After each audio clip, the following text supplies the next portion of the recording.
Certainly. And I just wanted to say, I lived outside the country for 15 years. I spent 5 years in the Netherlands. So I experienced the ability to get anywhere I needed to go on public transportation. Lived in Sao Paulo, Brazil. Okay, not ideal public transportation, but I never owned a car there. As soon as I came back to the US, I moved to a community where I have no options but to use a vehicle. So we know it's possible, but helping reframe the conversation is the challenge. Just very similar to that, it is the reason that any kind of road design change that impacts the amount of parking spaces on a street gets so much pushback because people feel like they have no other option. And so a key piece of it is investing in transportation, supporting and advocating for those investments. A lot of our members push for what's called daylighting at intersections in San Diego. They had a big campaign called a horrible name, the Fatal 15. They looked at the data showed the 15 most deadly intersections in San Diego, and they advocated that the city council, provide funding and commit to fixing them. Hey everyone, welcome to the Active Towns channel. My name is John Simmerman, and that is Amy Cohen and Patty Avery from the organization Families for Safe Streets. And we're going to be talking about their volunteer movement to try to create safer streets for everyone, all ages and abilities, regardless of mode. But before we dive into all of that, I just wanted to say, if you're enjoying this content here on the Active Towns channel, please consider supporting my efforts by becoming an Active Towns ambassador. Super easy to do. Just click on the join button here on YouTube or navigate over to activetowns.org. Click on the support tab at the top of the page, and there's several different options, including becoming a Patreon supporter. Okay, let's get right to it with Amy and Patty.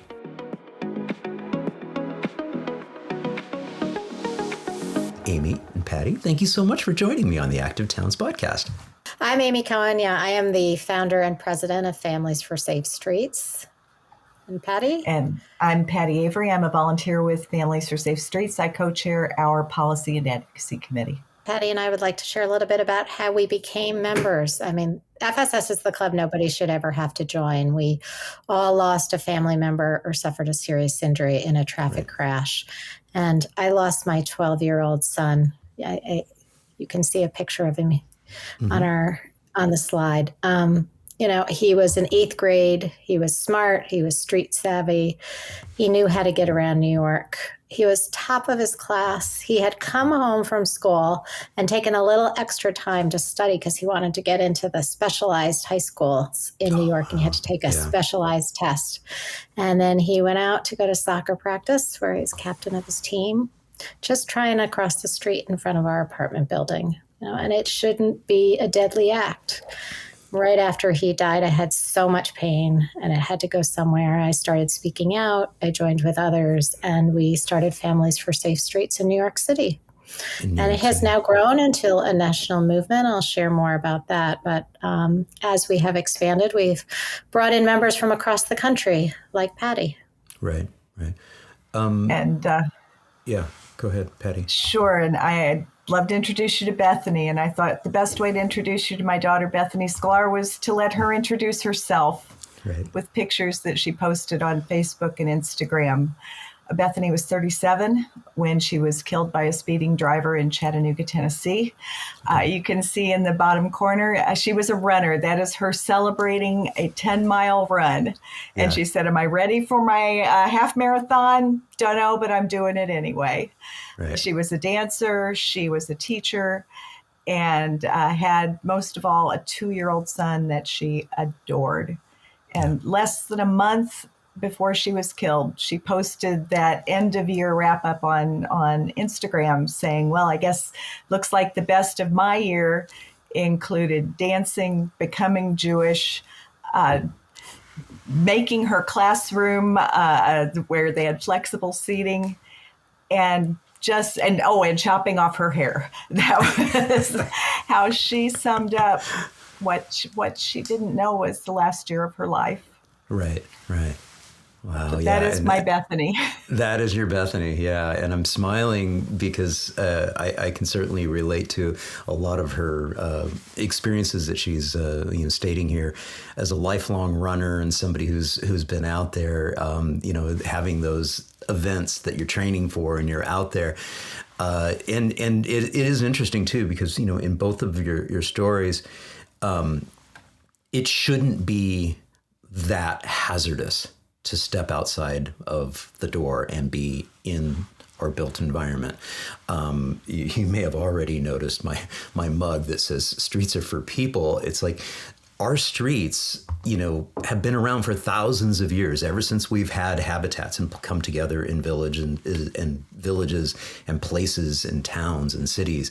And the introduction of the automobile. I think I saw the very first death by automobile was back in the late 1800s. And it shouldn't be the situation that our public realm, our largest public realm, our streets are so hazardous and dangerous. Amy, in your situation with your son, what year was that? That was October 8th, 2013. 2013, yeah. And, it's 11 years and every day is still hard. Yeah. We share our stories to fight for change because we don't want anyone else to be in our shoes. And I will share, like Bethany, my son was really determined and athletic. Just a few weeks before he died, he rode a 100-mile century ride. He was the youngest person to complete the ride. Yeah. At mile 75, he was apparently sprawled out. And my husband called and said, "Oh, I think we're coming home a little early." And, he heard that and he said, "Are you kidding? I am not a quitter." And, one of our core values in Families for Safe Streets is determination. We don't give up. We persevere. And I do that by channeling my son. Yeah. And Patty, in your case with Bethany, what year was that? It was 2019, the beginning of 2019. It was MLK Day. She was training she had gotten into the Chicago Marathon. And she was going out driving to her favorite running spot to prep to run a half in Chicago that weekend. Yeah. I used to live right there on the lakefront, and the Chicago Marathon sandwiched where my apartment was. It went on both sides. And so I would go out and cheer. I didn't run that particular marathon. I ran a couple other marathons in that area during that era. That was in 1995 when I lived there. And one of the things that I talk about a lot, and what really prompted my being able to, or really prompted me to establish Active Towns and my nonprofit Advocates for Healthy Communities, was across my 35-year career in this arena, I've been encouraging people to try to get outside, get out their door and live a healthy, active lifestyle. But what we kept hearing back, and what some of my board members, would hear back, like Dr. Eddie Hurd, who's a pediatrician on my board of directors, he would prescribe exercise. He would prescribe activity for the children that were showing signs of unfitness and putting on too much weight, and encouraging families to be able to get out and get some activity in, ... And yet part of the reason why, what we would hear back is, but it's not safe out there. Our environment has become so hostile, with really ceding over that space to the automobile. And you're right, Amy, you mentioned it in your very, very beginning. This is a club that no one should want to be a part of. But you all have taken it upon yourself to establish Families for Safe Streets. Amy, walk us through about the organization. What's your mission? What are you trying to accomplish here? Sure. Well, our mission is to confront the preventable epidemic of traffic violence through advocacy and support. And we chose that word confront very intentionally. There is so much complacency about this crisis. And I'll walk you through and show you some examples about how we do that and why we use that word confront. Because, the things that people had been doing in their communities for so long were not working, right? People are trying to follow advocate for the safe systems approach of safe speeds, designing our roadways in a way that is safe, making our vehicles safer, focusing on those who are most vulnerable, people who are walking and biking, because if you make it safe for them, we make it safe for everyone. And, a key piece of our work also is to make sure that after this happens, no one suffers alone. So we do have a two-part mission of fighting for change, but also supporting those who are personally impacted.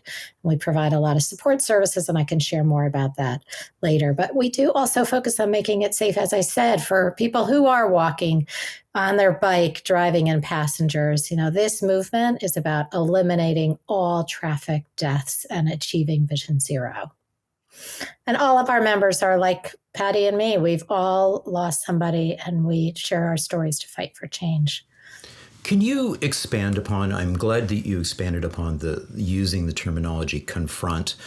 Can you also address the terminology that you've chosen to use of traffic violence? Sure. I mean, the term most people use are accidents. And if you pull up, I have a slide that shows how poorly the United States compares to nearly every other high income nation. We are, 5 times as deadly as most of Europe, Australia, 2.5 times as Canada. And I think this slide in and of itself shows that there are solutions out there. Our leaders are not putting them in place. And every change is taking way too long. During the pandemic, traffic deaths soared in the United States, and people thought that was the norm around the world. All these other countries that are safer have put in place systematic changes around speed limits and roadway design and vehicles. We are, decades behind many of these places. And as a result, we didn't have that stopgap measure for people who had all that pent-up energy. We had big open roads with high speed limits, giant cars, SUVs and pickup trucks, with none of the technology to, prevent reckless driving. And as a result, our traffic deaths soared during the pandemic, and that was not the norm anywhere else. So as we do these work, we are very intentional that we don't just, ask for changes. We really think about how are we going to bring about this legislative and policy change, and what are the techniques that we're going to use to make sure it happens. We love this quote from Elizabeth Dole, right? The best public policy is made when you're listening to people like us, right, who've paid the highest price for society's failure to act. That when we share our stories, we're very effective. And we do that, if you want to put up some of the other pictures, very intentionally. A little more about FSS. So we do have 20 chapters and 1,200 members in our network across the country. As I said, we started in New York City, but we've really expanded and have members from every state. And we provide the support, we fight for change, and we share our stories. We have a community story map where people can go online and share their story, and then we elevate those voices if and when people are ready to meet with legislators, to engage in different activities. We're, very sharing their stories also on social media and other outlets. Because giving a face to the crisis really helps reframe the discussion. Right. Yeah. And I think that's an important part. Now, I would assume that the story map is all out on your website. Is that correct? Fantastic. And I do want to navigate over to the website so that we can also direct people to that URL and be able to see that they can learn more about Families for Safe Streets out here. Again, it's familiesforsafestreets.org. And once you're there, then you can navigate to information about the program, about the initiatives, the campaigns that you're working on. And we're going to dive into some of the campaigns in a little bit. This one we'll be talking about in a little bit. But you'll also be able to access those stories. That is fantastic. All right. And we have a lot of, we've had press reach out to us saying, we're doing a story on this issue, and I see you have people in our, in our community. Can you put me in touch with them? So it's a really valuable tool to showcase the scale of the crisis, to memorialize those who are lost, but also to connect people to legislators. And here you can see about our support services. We do offer a range of things because, as Patty and I know all too well, this is a unimaginably painful experience. It can be very, very isolating, and it's really helpful to connect with others, to know you are not alone. Just a week or two after Sammy died, a friend of a friend said, I know somebody just 2 days before Sammy died who lost their 3-year-old daughter. Would you like to meet them? And, that family is one of the founding members with me of Families for Safe Streets. But I can't tell you how valuable it was to connect with others. So we offer monthly support, community gatherings. We match people up who've had a loss or injury similar, so that they can lean on somebody else, somebody who's farther along, with somebody who's recently had a crash. We provide logistical assistance, and more. It can be such a nightmare afterwards to have to then navigate all those, insurance and police, and we're just a resource for that. Right. So a resource, but you're also working on policy. Let's talk a little bit about the tactics that you employ in moving forward and working on change, because that's what we're here for. We're here to try to change the narrative, change the dialogue, but also, more importantly, get some change. Yeah, so we engage in a variety of things, right? We go to public hearings and meetings and share our stories and our photos, and we're very visible. And this is an example.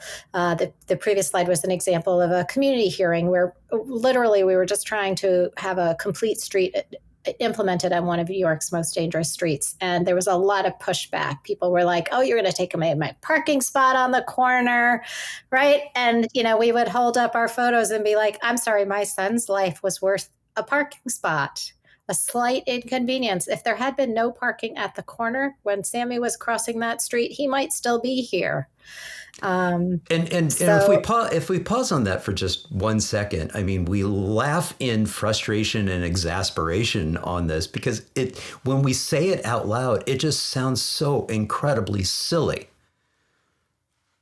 A parking spot is more important than a life. What? It's just it's ludicrous that it has evolved into this situation where. And Professor Ian Walker calls it motonormativity. It's like the brain has been so shaped in our societies, and I use that plural because this is happening globally, is that we think that it's so normal that, yes, we drive everywhere for everything, and thus we need to cater to the convenience of drivers at all times, including the storage of our private property out in the public realm. It's really, really sad at the same time. And that's why it's both hilariously ludicrous and sad at the same time. And what showing up like this did was really change the narrative. So there were a lot of community advocates with our parent organization, Transportation Alternatives, who'd been going to meetings like that. And it wasn't until we showed up and really changed the conversation. So in addition to going to community meetings and hearings, we hold vigils and public rallies. We try to be very visible and have things that really show the scale of the crisis. Behind all these people, it's kind of hard to see in the picture. We probably had 50 FSS members with the photos of their loved ones. We were really trying to feature here, the scale of people who are injured in this crisis. We have members and Families for Safe Streets who've lost limbs, who have traumatic brain injuries and are never able to work again, who are hospitalized for months and suffer from PTSD. And yet they'll come and people will be like, oh, you're so lucky to be alive. I'm sorry. That is not how I define lucky. So this was a particular event where we're trying to show the scale of people who are injured in New York City, for example. I think that this is really important too, if you wouldn't mind me just interjecting here, is that oftentimes fatalities is what gets the majority of the attention, and probably rightly so. But the fact that there are also, okay, so what are we talking about? We're talking about 40,000 plus fatalities out on our roadways these days. Okay, it's risen back up to that level. And I say back up to that level is because we used to be killing about 40,000 people decades ago, and then it came down, and then it's going back up again. But what's not is often talked about is the fact that there's millions of serious life-altering injuries that are also taking place in these crashes. And I love the verbiage that you're using here is that 23,463 injuries so far is not an accident. And again, using that terminology and that language very intentionally, that these are not accidents, these are predictable outcomes. And Angie Schmidt talks about this in her book as well, is that this is something that is not an accident. This is something that is predictable and understandable. And we can change this. Exactly. Right. And that's why we do the usual things that people do, like have meetings and such, but we really go out in the street. We try to get media attention to the scale of this crisis and put pressure on our electeds. We're very intentional on where we might have an event. If there's a particular elected who is holding up a bill, we'll go out to his community. We'll build partnerships. This is an event we had in Queens because we were fighting for a bill actually named after my son that would give New York City control over its speed limit. And there was one legislator who was holding it up. And so we went out to that community, had a big march, and we have a video of it as well. So at some point, if you want to show that. But you can see the bottom half of this flyer were all the people all the organizations and elected officials that signed on, trying to give a message that this is not just Families for Safe Streets and family members who are fighting for this, but really trying to push that, these are all the people in your community who may or may not vote for you. So we need you to get on board. Right. And speaking of the video, let's go ahead and play one of those videos here. We may not play the entire video, but I think it's important to give a little bit of a voice here to the folks. Good evening, everyone. I want to give thanks to God Almighty for bringing us here together. This is necessary. This is needed. This is critical. I want to thank my senator, all elected officials who are here today, those who have come and have left, and those who could not be here, who are standing with us for Sammy's Law, who are standing against traffic violence. I lost my 21-year-old daughter, Daniqua, standing on the sidewalk because of a reckless driver. Our elected officials need to stand with us and to stand with their colleagues who are standing with us to have our streets safer. We should not be here. Our children's lives have been cut short. Likewise, our lives, our future. Families are devastated. This is the worst position to be in. And I'm asking each and every one, those who can, to reach out, get to your elected officials. We need Sammy's Law to be signed by everyone. It needs to be passed now. We need safe streets for everyone. Our children, our parents, our grandparents, our aunts, our uncles. All families should not be in the shoes that I am in. Yes. Powerful. Yeah. And we went from there to, I have a photo of it. We did a march from site to site of where 3 children nearby had been killed. And, that event got a huge amount of press. And the reluctant legislator ultimately came around and the law was passed a month later. Wow. Excellent. I have some other, not just for this bill, but for events even in New York and across the country. I have a few other examples of things that we do. If you want to pull those back up.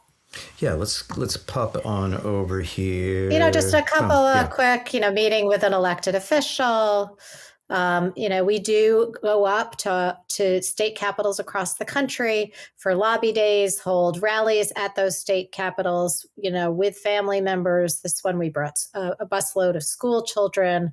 They had lost a student at that school, and they came up. It was really very moving. But, having this many people in the state capitol sharing stories can be very, very impactful. Right. Yeah, absolutely. And I have a couple more. When it gets crazy, we've undertaken hunger strikes. One, I should say, went on for almost 5 days. Really should not take that, but we don't give up. We are persistent. And in previous campaigns, we've even engaged in civil disobedience. People stood in the street and got arrested, and I have a couple pictures of that as well. Yeah, there we go. Yeah. All right. So one of the campaigns that y'all are working on, and I'm going to navigate over to the website again, because this is one of the campaigns that you all have been working on. How long has this particular campaign been part of the organization? Is that the right word? Yeah, the campaign is part of the organization, the speeders. Well, I think Families for Safe Streets has always taken a position on speed, because speed is deadly. We know that in our heads, right? We live in a world that's governed by physics and biology. And the chances that you'll be grievously injured or killed in a crash are directly related to speed. But in this last year or so, we have seen legislation pop up around the country on targeting the worst of the worst, on targeting super speeders, people who get not just one speeding ticket, but 2, 3, 10, how many, Amy? 200 in one case or more, that they are disproportionately responsible for crashes. 35% of deadly crashes are caused by fewer than 5% of drivers, the worst of the worst. And we've taken an approach that if you can limit their speed, just as with ignition interlock, going after people with repeat drunk driving offenses, they have to breathe into a breathalyzer or the car won't start. We say, okay, driving is a privilege, not a right.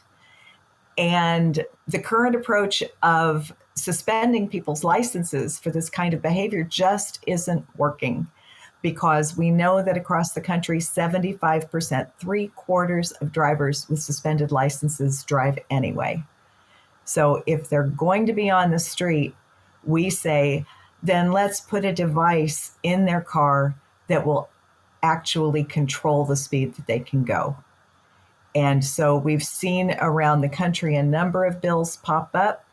Now, last year in California, they attempted to pass a law, and it actually passed both chambers of their assembly, that all cars sold in California would have to have at least passive intelligent speed assistance. It's a well-developed technology, and there are several ways that it can be approached. It can be passive, where it just will say flash at you or give you a signal on your steering wheel or on your pedal that you're exceeding the speed limit. But there's also active intelligent speed assistance that will throttle you down. Just like when you set your cruise control and you're starting to speed up, it will pull you back. And so we have seen bills around the country. The first that passed was in Washington, D.C. Virginia passed earlier this year, and Washington State has passed. And today, as of May 8th, is simply awaiting the governor's signature. The same in Georgia. That law targets racing.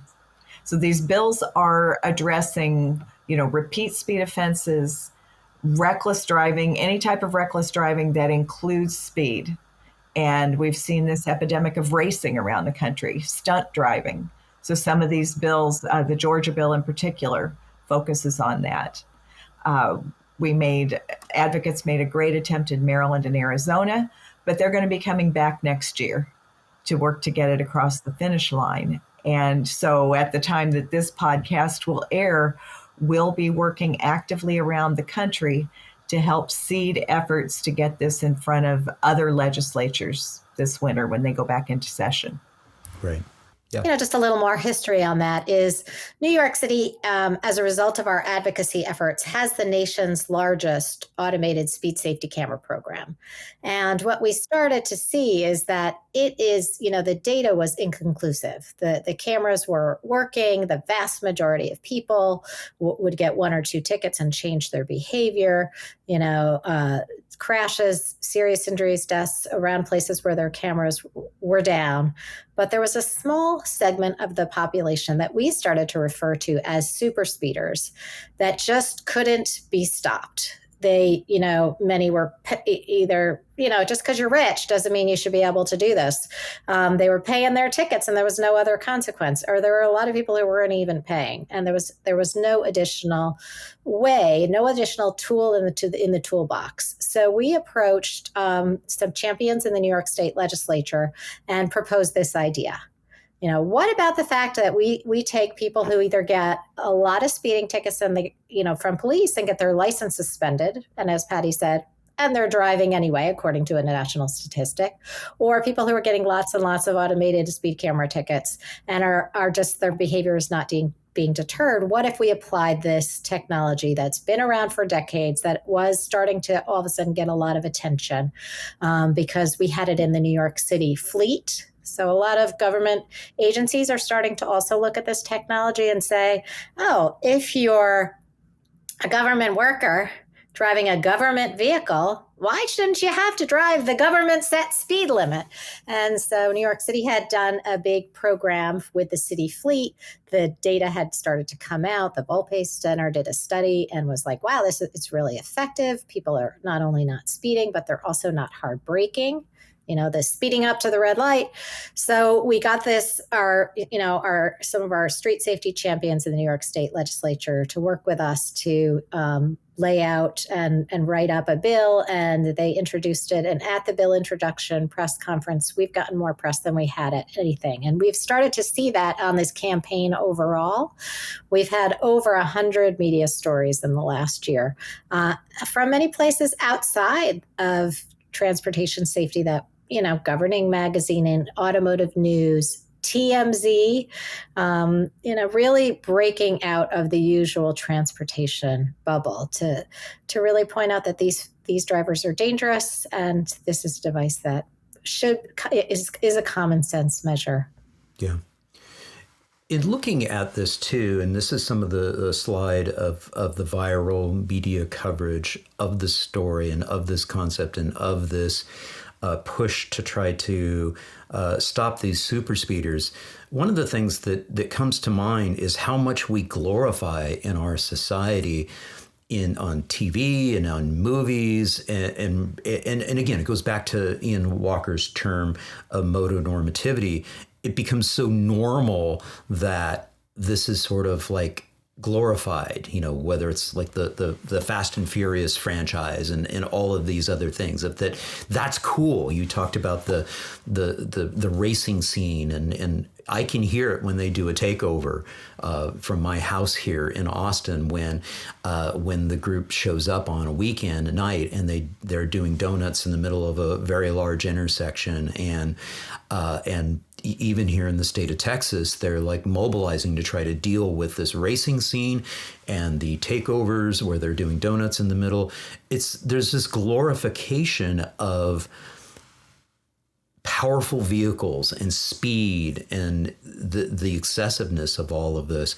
And so we're trying to, it seems like we're trying to swim upstream with a flood of this. Can you address a little bit about that? Because we've got a little bit of a cultural clash here of saying, no, this isn't normal. This shouldn't be normal human behavior.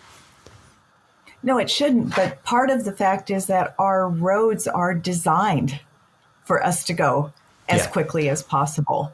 And we consider it our inalienable right to exceed the speed limit. Even if you just sneak in that 2, 3, 4 miles an hour over, somehow you feel like you're taking control. And then that suddenly becomes 7 and 10. In the case of the driver who killed Bethany, she was going 50 in a 35. And that basically doubled the impact of the crash.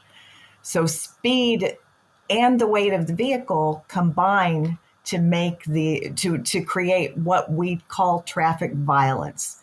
Bethany died a violent death. Right. Yeah, I'm glad you said it that way, Patty. I mean, it really does ultimately come down to the design, that very intersection that I'm talking about where the takeovers happen. The reason why they do that is because it's a massive, massive strode connecting with another street. And it's just like the size encourages the behavior that we're talking about. A zone that is signed at 35 miles per hour.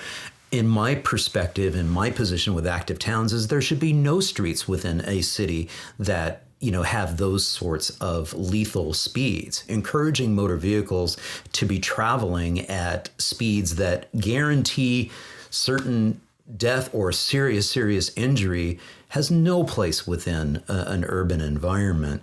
And so if there's the possibility of interaction with more quote unquote vulnerable road users, and I hate using that term, I prefer to just say people outside of motor vehicles, it shouldn't be that situation. The reality is these are, and we're trying to reframe that. And that's what I love about what you all are doing is you're telling these stories, you're trying to, basically shed light on the fact that this is a problem.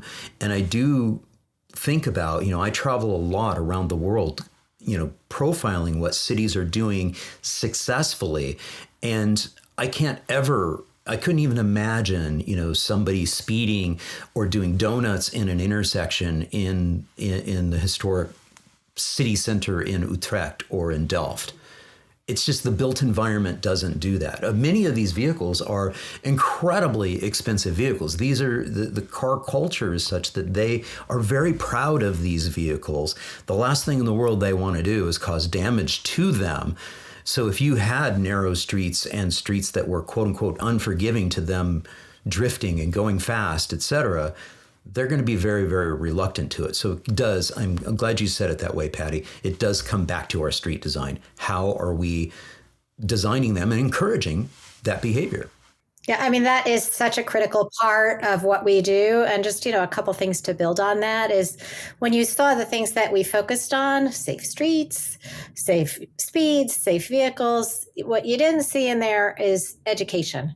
And, one of the reasons is I often say is, that's what the United States has focused on is really just telling people to drive more carefully. Right. And clearly it's not working. They aren't slowing down on the big wide roads set with high speed limits in their giant SUVs, right? I often share that if just telling people to drive more carefully was an effective tool for culture change, then everyone in my extended family would be the safest driver on the road, and I wouldn't have to remind them as such when I get in the car in their back seat. And so we really did model this campaign after what MAD did with drunk driving. Right? They said the worst, drunk drivers have to get this technology. And not only has it led to a huge drop in drunk driving, but it's really changed the conversation around drunk driving. And it's no longer socially acceptable to have one for the road, but it is still in our society socially acceptable, almost like people are applauded when they go super fast. It's glorified in our advertising. And so a big piece of what this Stop Super Speeders campaign will do is not just stop the worst of the worst, but reframe the dangers of speed to the general public as well. Yeah. Well said.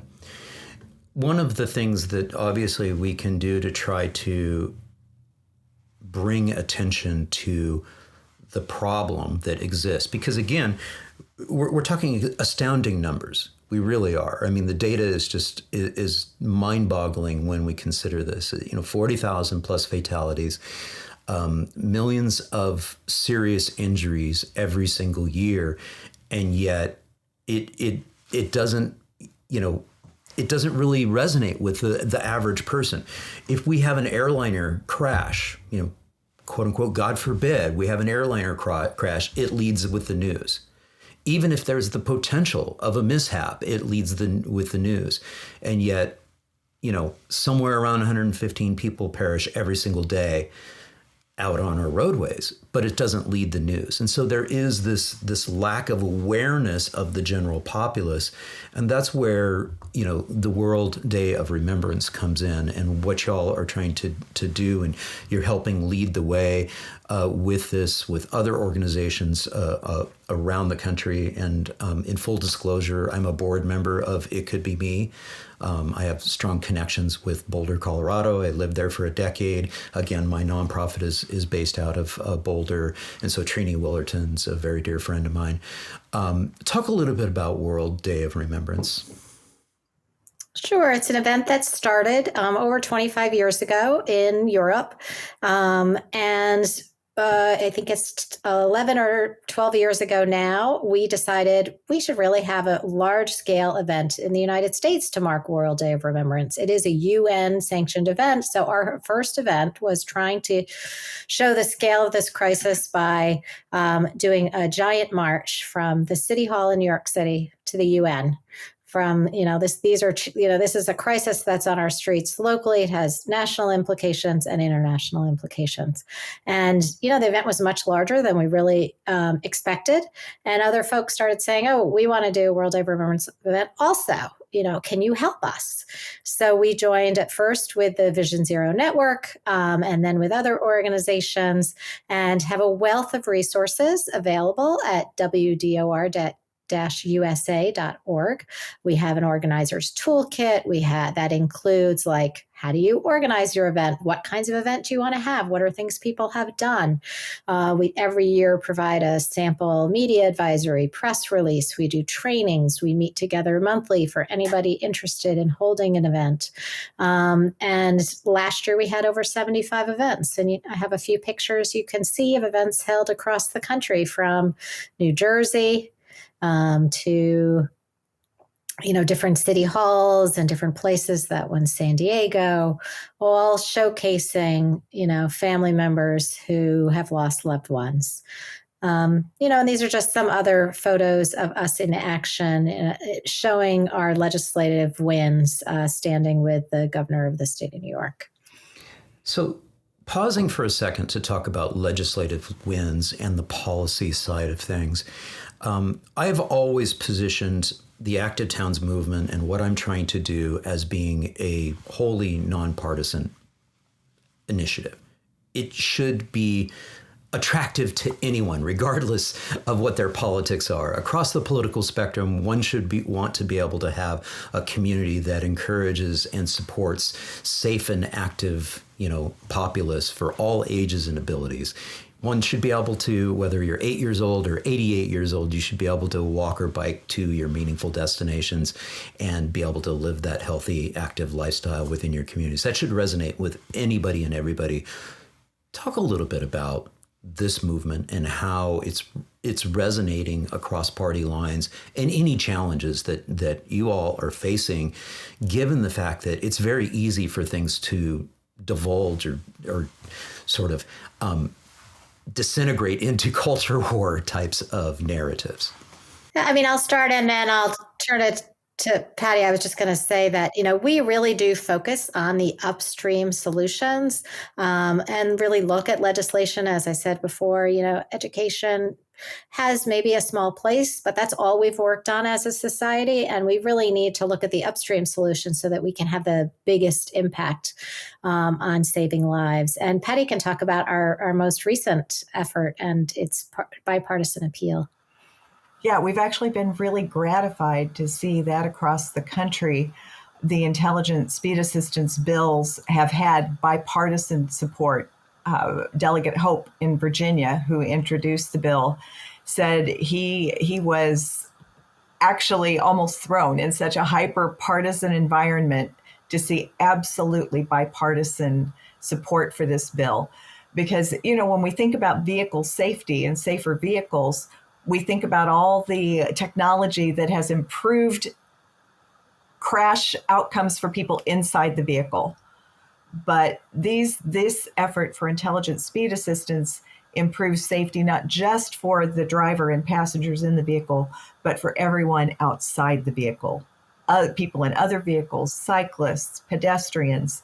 And so the message has hit home to them.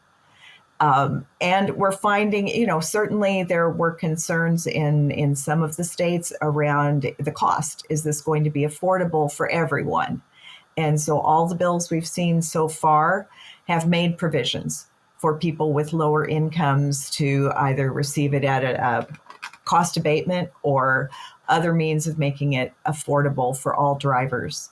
We also see that, interestingly, they've found as they're building out the regs in Virginia, one of the things they discovered is there's actually savings in fuel cost for the users who will be mandated to have this in their vehicle. So there are things that are keeping that cost in check.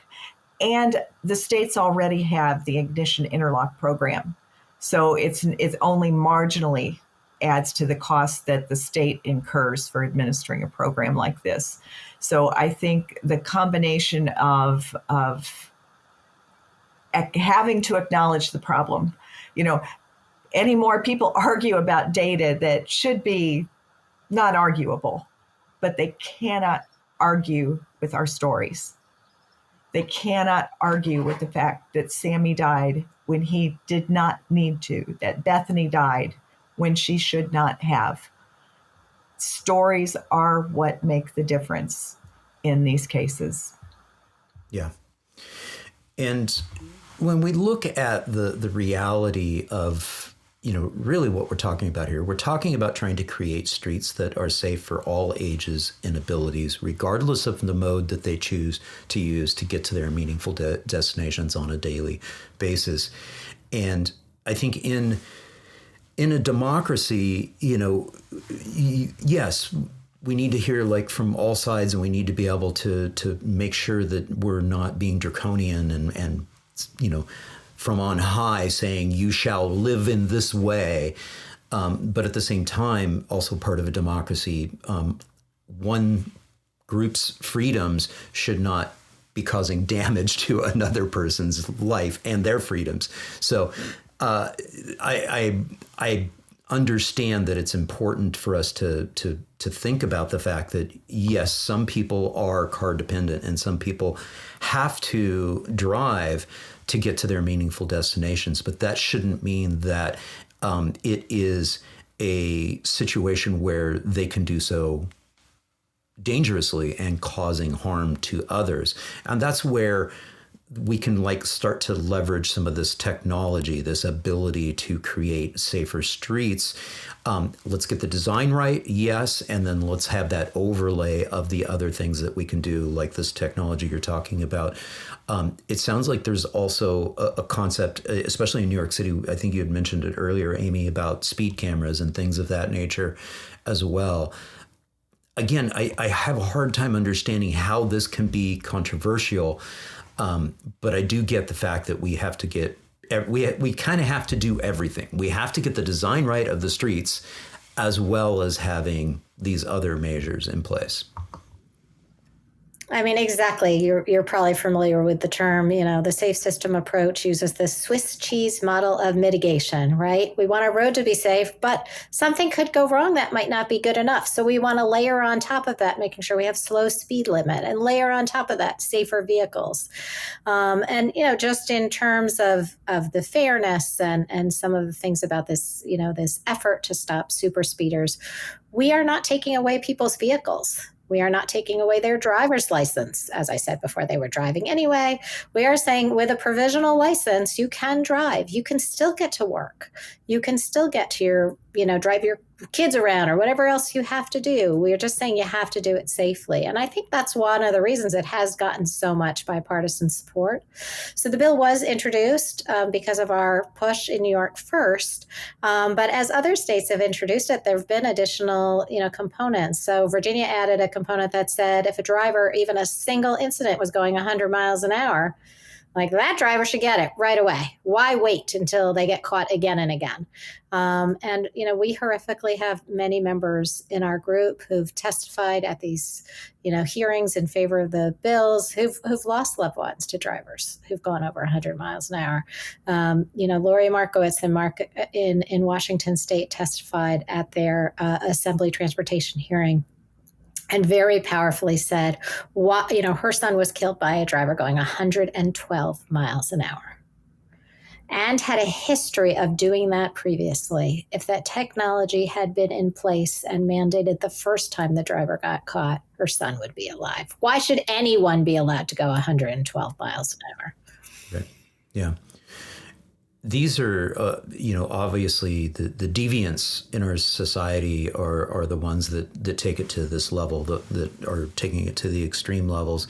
When we're talking about the vast majority of the crashes that are out there that occur on a daily basis, it brings us back to our design speed of the streets and the roads that we have. It also brings us to the realities of car dependency and our land use, and the fact that much of North America, many other areas around the globe, have so become dependent on automobiles and the land use patterns of you can't get to anything unless you get into a car, really works against us. And so I think that when I pull back and I think about active towns, and I think about the work that we're doing holistically here, we're looking at everything. You had mentioned it earlier, Amy, going upstream, looking at what are we doing from a land use perspective? What are we doing from a parking minimums perspective? All of these things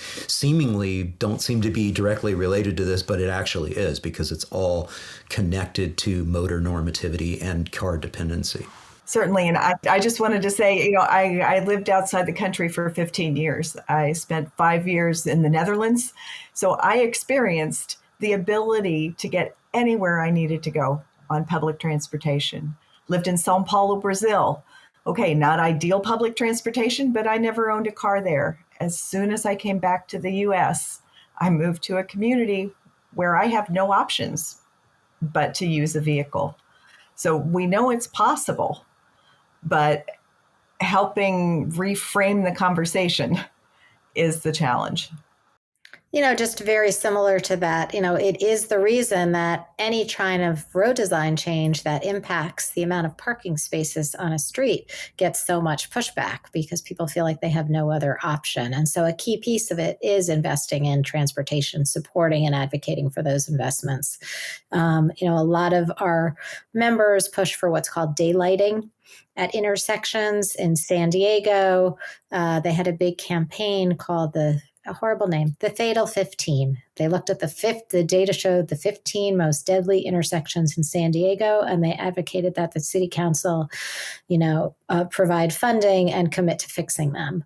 And that campaign was successful. And a big piece of it, and a big piece of the pushback, was the, daylighting at the corner, removing parking spaces from the corner so that you can see better, so that the intersection is less deadly.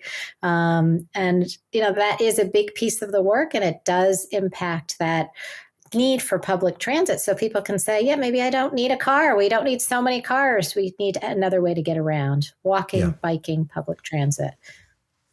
Yeah. I'm glad you mentioned daylighting. I'm actually going to pull up a wonderful video that my good friend Clarence Eckerson with Street Films put together on daylighting.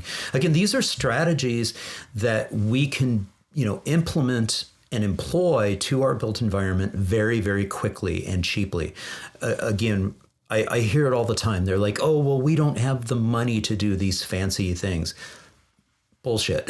I'm calling bullshit on this stuff. These are very lighter, quicker, cheaper things that we can do that can have an immediate impact on making the intersection safer, slowing the motor vehicles down, because drivers will be like, oh, this is not the same situation that I was just in, even on a street that may be too wide and encourage speeding. What we can do here is we're creating horizontal deflection. We're creating a situation where that intersection becomes that much safer. Super, super stoked that you mentioned daylighting. Good stuff. these are the types of strategies that can't be employed. And again, it doesn't take huge amounts of money. Fantastic. Okay, final thoughts from both of you. Patty, start us off. Any final thoughts that you'd like to leave the audience with? I think certainly your listeners understand. They engage with this. And as people who are active and out and moving in their communities, they absolutely understand how critical it is that we find a way for vehicles to be operated in an environment where humans are involved. And so this piece of the intelligence speed assistance is only one of the layers of Swiss cheese that Amy referred to. But I would give you an invitation that if you've been injured or lost someone in a crash, please come to our website and share your story. Add your story to our story map, because part of the reason this doesn't seem to land on the national radar is that these crashes take place in individual communities. Bethany's crash was not on the nightly news. So as great a tragedy as it was, she was only one of the 40,000 that year. So, but when we bring our stories together, we can actually show what a health crisis this is in the United States. Yeah. I'm glad you phrased it in that way as well. And I did want to say this about the Netherlands, since you had lived there for a while, is that they are not anti-car. They are pro mobility choice. And so what you see is an overlapping of mobility networks that are safe and inviting for all ages and abilities. And so it's not perfect. They've got plenty of challenges yet to deal with. And what I love about the Dutch approach to this is they're never satisfied. They're always tweaking it. They're always making it a little bit better. It's like they are the epitome of TQM, total quality management. They're like always wanting to improve upon their intersections and their designs and their street designs. And so that's what I want to say, is that what we're really talking about here is not impinging upon people's rights and freedoms. We want to give you more freedom, more choice of mobility options that are safe and inviting for all ages and abilities. Okay, Amy, last word. I think I have two thoughts. The first is that, just building on what you're talking about in the Netherlands, people always say, oh, well, they just have a different culture. America will never do that. And I do just want to remind people that, in fact, in the Netherlands and many of those other countries, they were very car oriented. They had huge, horrific, high numbers of people dying on their roads. And they made intentional policy and legislative choices to change what they do, to bring them to the places where they are. And we need to do the same. And we need to do it in a way that often can be effective by lifting up the voices of people who are personally impacted to give a face to this crisis. And Families for Safe Streets is here to partner with communities across the country looking to make change at the local, state, and national level. Share our information so that people can get the support they need, the training they need, so that they can become advocates in your community and partner with you and achieve the changes that we need to make our roads safe for everyone. Yeah. And I'll say this too, is that even if you are not part of this quote unquote club that nobody wants to be a part of, even if you don't have somebody within your immediate family that has been affected by traffic violence, please still reach out. We need this to get out of our echo chamber. Please share this information both here on YouTube as well as out on the audio-only platforms. Be proactive. I mean, if you are a member of your community and your society, you are, by the way, you should want to make sure that our public spaces, our streets, are safe for everybody, for all ages and abilities, regardless of the mode that you choose to get around. So again, engage with Families for Safe Streets. Again, the website is familyforsafestreets.org. Amy and Patty, thank you so very much for joining me on the Active Towns podcast. This has been so much fun. It's an honor and pleasure, and I'm absolutely delighted we were able to make this happen, and sorry it took so long. Thank you so much for having us today. Thank you. Hey, thank you all so much for tuning in. I really do appreciate it. I hope you found this episode with Amy and Patty inspirational for trying to create safer streets for everyone. And if you did, please, again, head on over to familiesforsafestreets.org and get involved with the organization. And if you did find this episode informative and engaging, please give it a thumbs up, leave a comment down below, and share it with a friend. And again, if you're enjoying this content here on the Active Towns channel, please consider supporting my efforts by becoming an Active Towns ambassador. Super easy to do. Just click on the join button here on YouTube. You can also leave YouTube super thanks, as well as navigate over to activetowns.org. Click on the support tab at the top of the page. There's several different options of supporting my efforts, including making a donation to the nonprofit, buy me a coffee, as well as becoming a Patreon supporter. Patrons do get early and ad-free access to all this video content. Again, thank you so much for tuning in. I really do appreciate it. And until next time, this is John signing off by wishing you much activity, health, and happiness. Cheers. And again, just want to send a huge thank you to all my Active Towns ambassadors supporting the channel financially via YouTube memberships, YouTube super thanks, as well as making contributions to the nonprofit and joining my Patreon. Every little bit adds up and is very much appreciated. Thank you all so much.